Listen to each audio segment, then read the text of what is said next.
Nous sommes mercredi 6 février. Bienvenue à ce journal. Bonjour à tous. Suivons d'abord le fait du jour que vous propose la rédaction, lu ici par Boubacar Touré. Peuple souverain du Mali, célèbre tes jours de gloire. Peuple digne du Mali, chante ta victoire irréversible. Peuple fier, ô Maliba, tu as souffert du joug des parias obscurantistes qui t'ont fait couler sang et larmes au nom de leur doctrine d'un autre âge.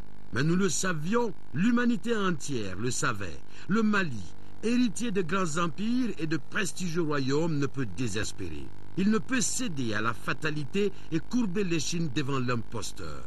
Peuple guerrier dans toute son histoire, ce Mali est connu pour sa vaillance. Ce Mali, nation avant l'État. Ce Mali, glorieux de son histoire et de sa culture multiséculaire, ce Mali, aux épopées chantées et narrées depuis le Moyen-Âge, ne peut être avili. Les griots du Mandé l'ont chanté, les troubadours l'ont perpétué. Le Mali est comme une pirogue. Il peut tanguer, mais jamais il ne chavirera.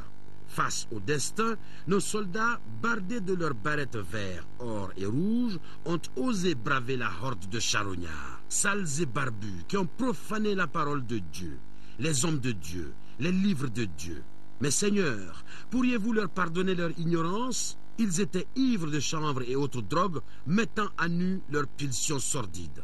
Sinon, comment peut-on tuer au nom de Dieu, voler au nom de Dieu, violer des enfants au nom de Dieu? Et tous ces musulmans qui se taisent, et tous ces musulmans qui se réjouissent, et ces musulmans qui s'offusquent de l'intervention qui sauve et libère une population musulmane. N'ont-ils jamais entendu parler de l'histoire de Djingari Iber, du pèlerinage de Kanka Moussa, de l'université de Sankoré, de la science infuse de Ahmed Baba? Non, apparemment. Les rafales de la France amie, les tankers des pays de la CEDEAO fiers, la détermination de nos soldats à la suite de Didier ont brisé leurs rêves sataniques. Désormais, la peur a changé de camp. Et saluons la France, la patrie des droits de l'homme, dont la devise au fronton de tous les édifices, liberté, égalité et fraternité, est devenue une devise du monde libre et solidaire. Merci la France, vous avez payé la dette s'il en était. Mais la mission n'est pas terminée. Les grottes de Taïkaren doivent être investies, nettoyées et épurées. Et les barbus fraîchement rasés doivent montrer patte blanche.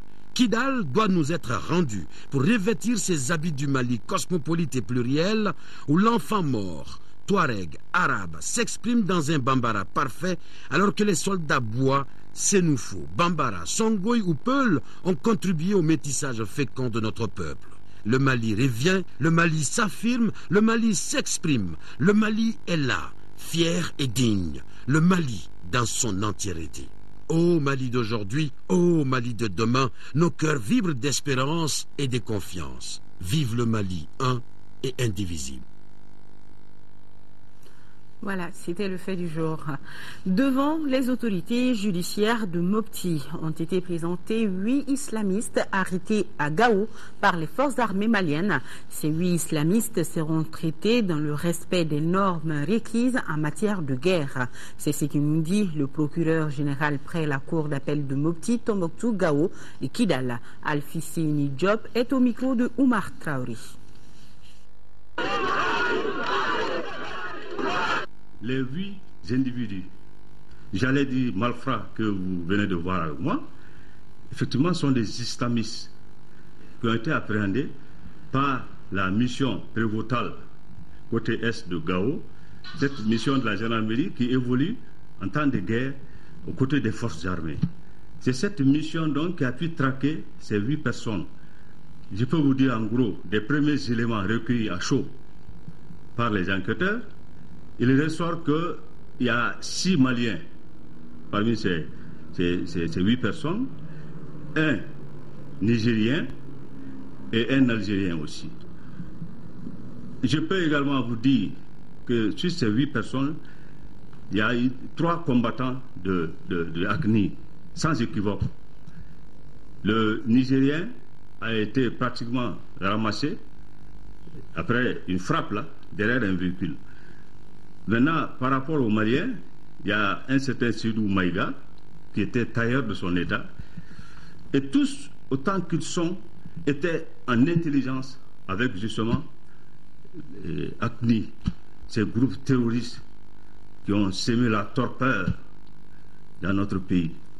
Tous ceux qui seront arrêtés, appréhendés dans le cadre de ces activités seront conduits à Bamako. Bamako, pourquoi? Comme je l'ai dit tantôt, parce que c'est Bamako qui est désigné pour conduire, pour justement conduire l'information qui est ouverte sur ces affaires.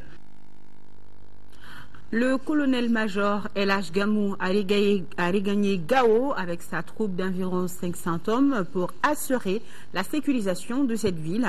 Par ailleurs, il rassure la communauté internationale par rapport aux éventuelles allégations selon lesquelles les Touaregs seraient victimes de discrimination et de ségrégation. Le colonel Gamou dément et signe. Les précisions, c'est avec nos envoyés spéciaux à Gao, Daouda Sidiki Diarra et Massa Doumbia.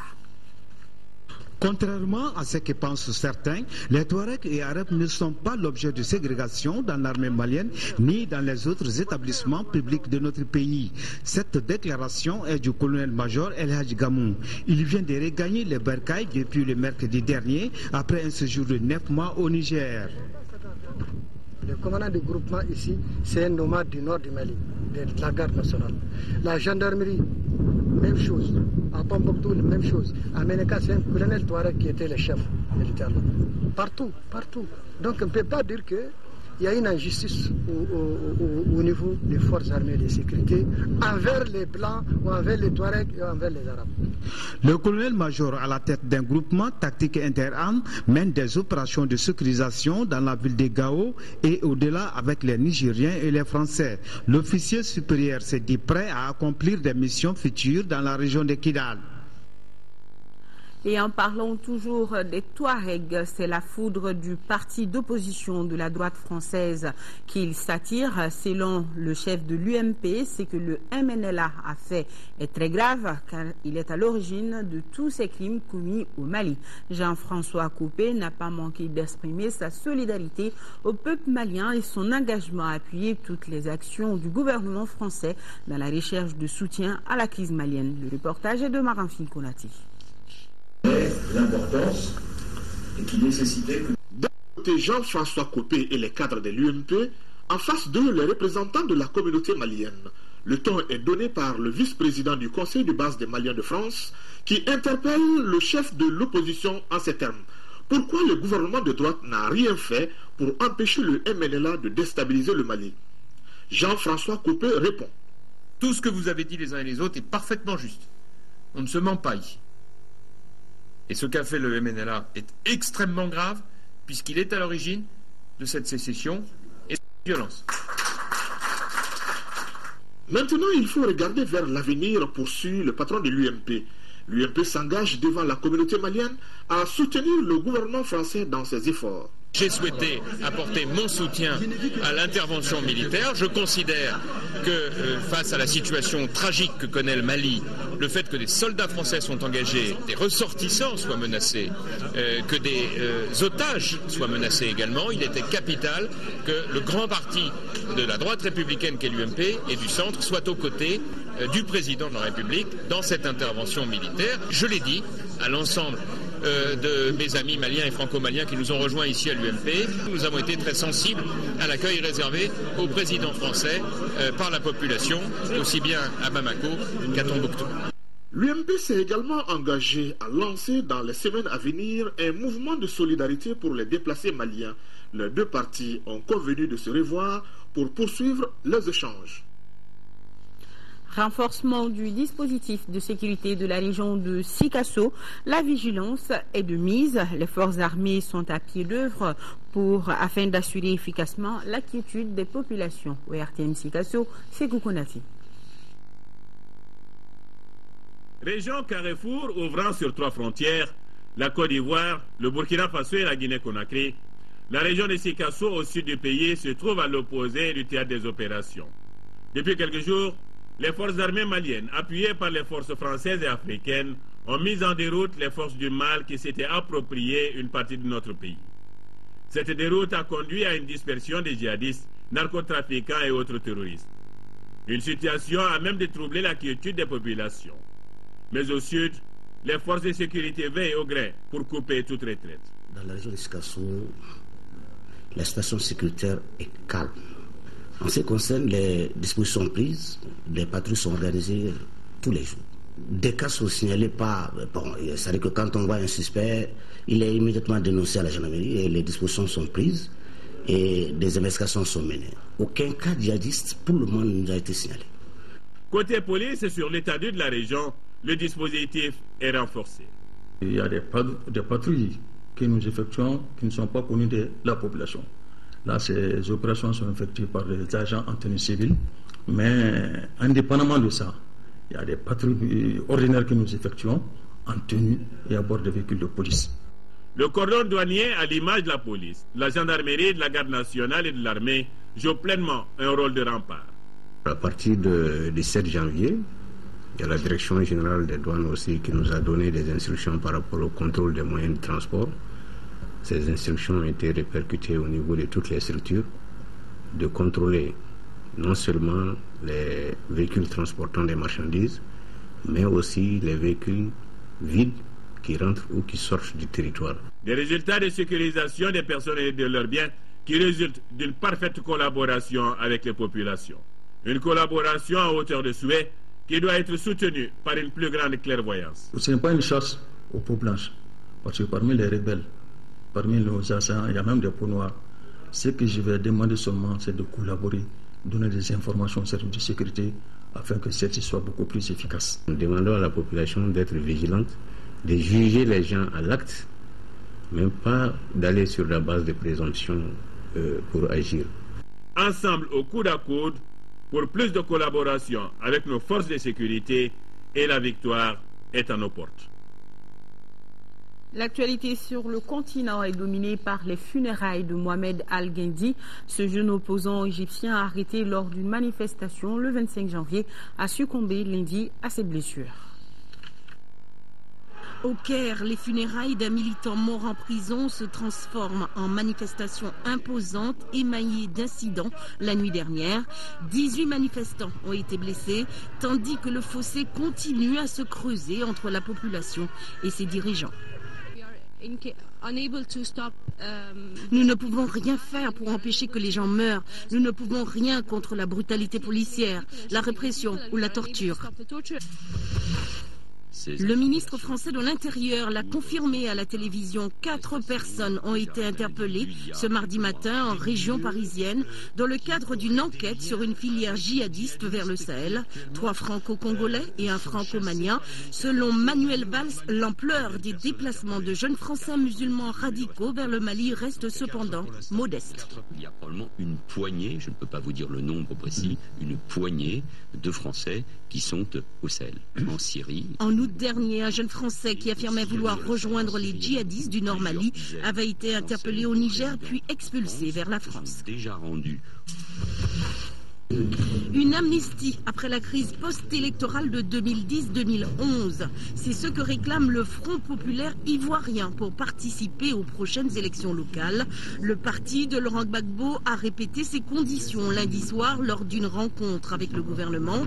Oui à la réconciliation, mais pas sans justice, répond-on côté pouvoir. Lancé mi-janvier, les discussions sont censées ramener le Front populaire ivoirien qui a boycotté les législatives dans le jeu politique. 52% d'augmentation de salaire, c'est ce qu'ont obtenu les ouvriers agricoles sud-africains. Cela faisait 3 mois qu'ils étaient mobilisés. Grève, manifestations, violences et 3 morts au total dans la région du Cap. Le gouvernement a annoncé lundi que le salaire minimum par jour est fixé à 105 rands, soit 5 740 francs CFA ou 8,75 €, une augmentation qui prend effet le 1er mars. Sport, football, CAN 2013, Mali-Nigeria, Ghana-Burkina Faso, ce sont là les 2 affiches inédites des demi-finales de la 29e CAN en Afrique du Sud. Les Aigles du Mali se préparent sereinement à affronter les Super Eagles du Nigeria pour s'offrir une place en finale. Pour cela, ils doivent surtout hausser leur jeu, leur niveau de jeu. C'est ce que nous dit Khalifa Namatraoui, notre envoyé spécial. L'équipe nationale du Mali est sans nul doute la grande attraction de cette 29e édition de la Coupe d'Afrique des Nations depuis sa qualification en demi-finale face au pays organisateur, l'Afrique du Sud. Joueurs et sélectionneurs sont toujours sollicités par les médias. Puisque le huis clos est imposé pour les entraînements, les journalistes de la presse malienne et internationale ne ratent point les rendez-vous à l'hôtel North-Beach, quartier général des Aigles. Concernant l'affiche Mali-Nigeria de la demi-finale, Patrice Carteron se veut serein. J'ai vu dans cette équipe du Nigeria tous les ingrédients pour aller très loin dans la compétition. Je l'avais dit à l'issue de notre match, quelle que soit notre la future équipe qu'on allait rencontrer, elle nous est aujourd'hui supérieure sur le papier. Le Nigeria nous est supérieur comme la Côte d'Ivoire nous était supérieure.